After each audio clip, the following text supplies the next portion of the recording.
Welcome to the Ambitious Bookkeeper Podcast.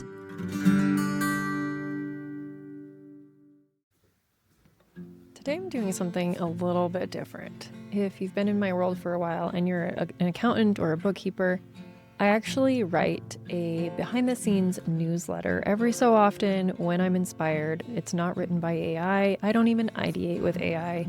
In fact, I don't use it for a lot of content creation because I feel, well, that's a video for another day.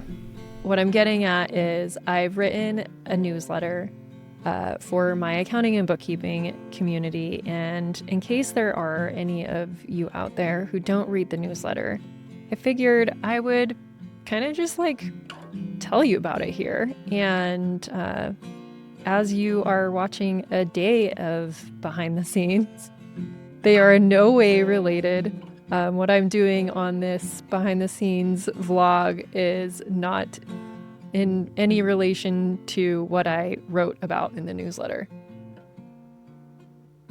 In fact, the newsletter is called Volume 7, No More Arbitrary Price Increases. It's about 9:15 and it's Thursday, so I have my team calls at 10 where we meet weekly as a team and go over all the firm operations, client status, things that we need to talk about.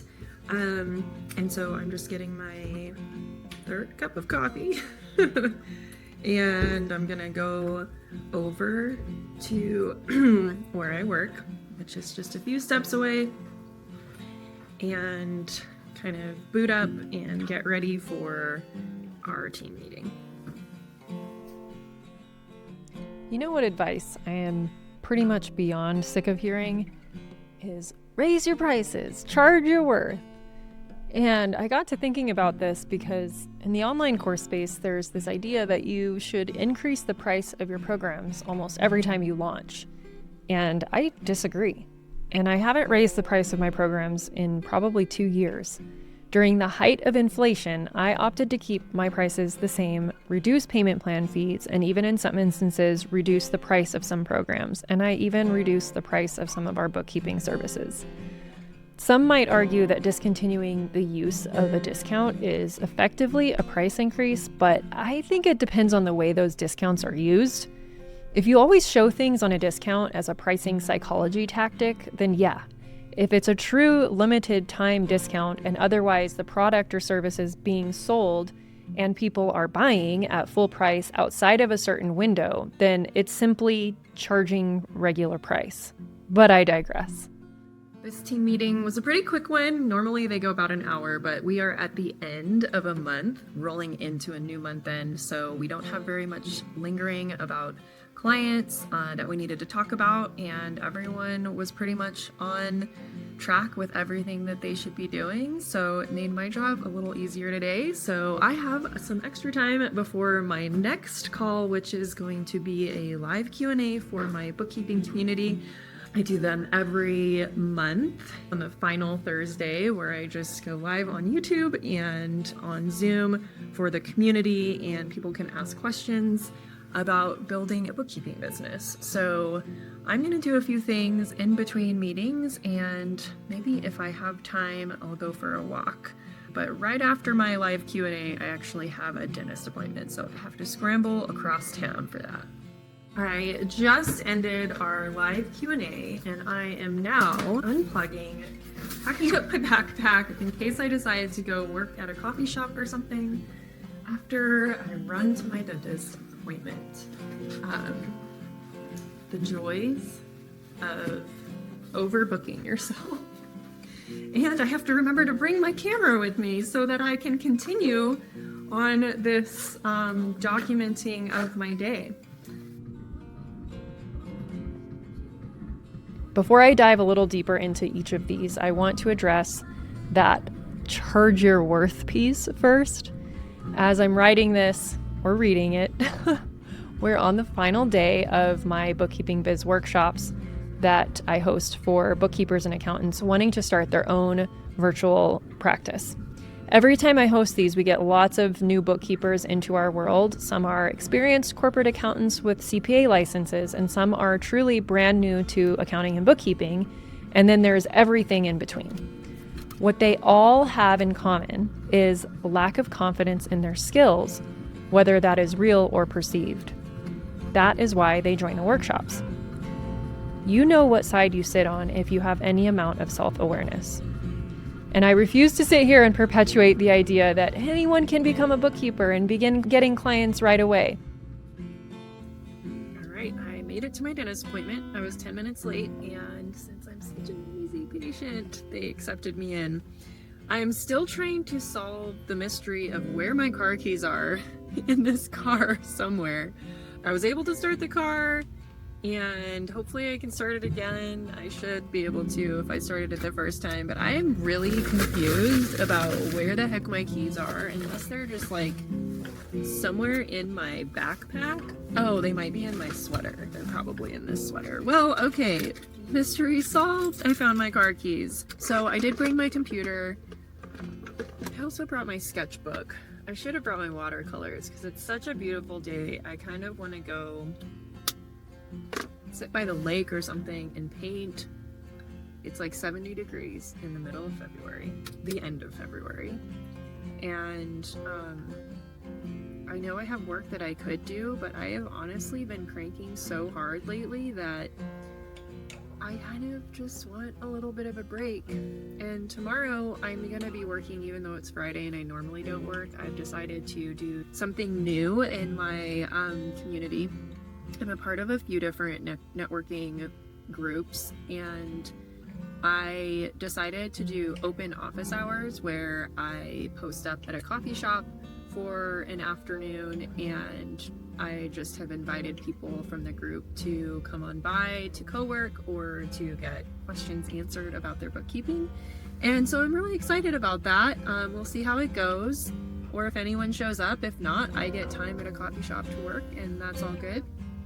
But it's so nice out. I feel like I would be wasting the beautiful sunshine if I didn't go do something outside. So I'm gonna figure that out.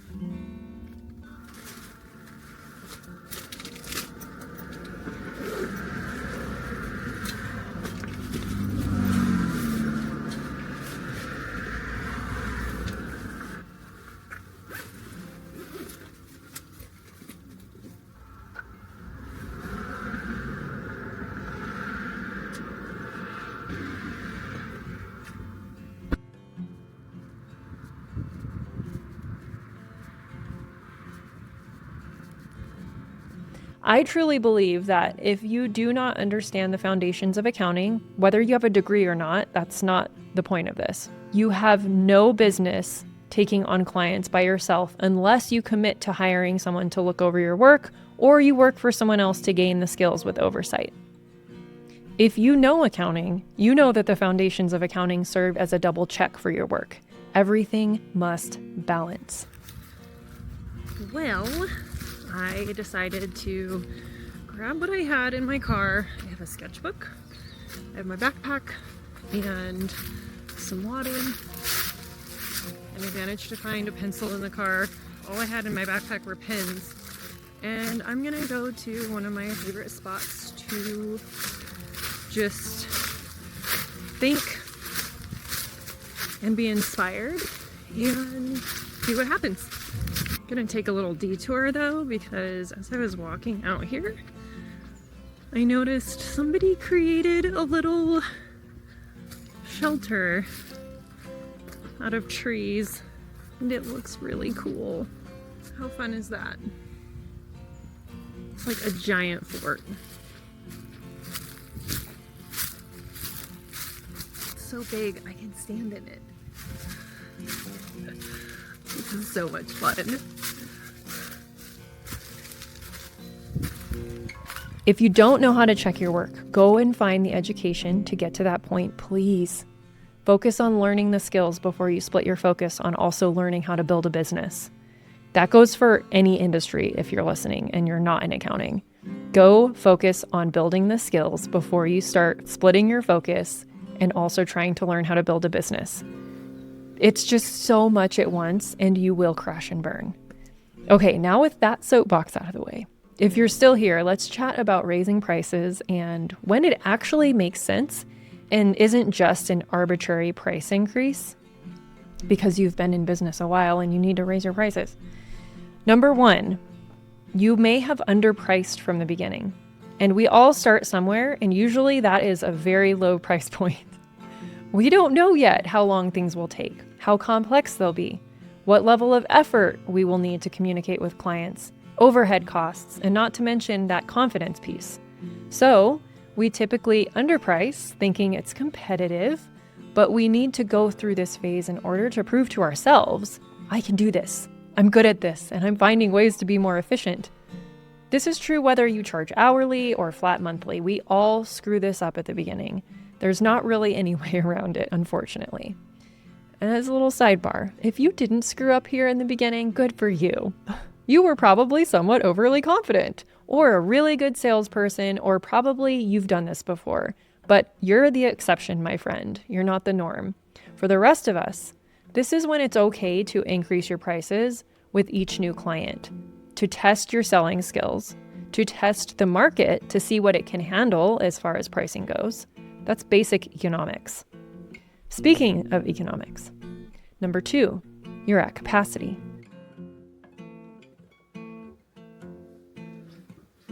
This is when you need clients to leave or you need to hire in order to create the capacity, and you only want to bring on clients that are willing to pay more.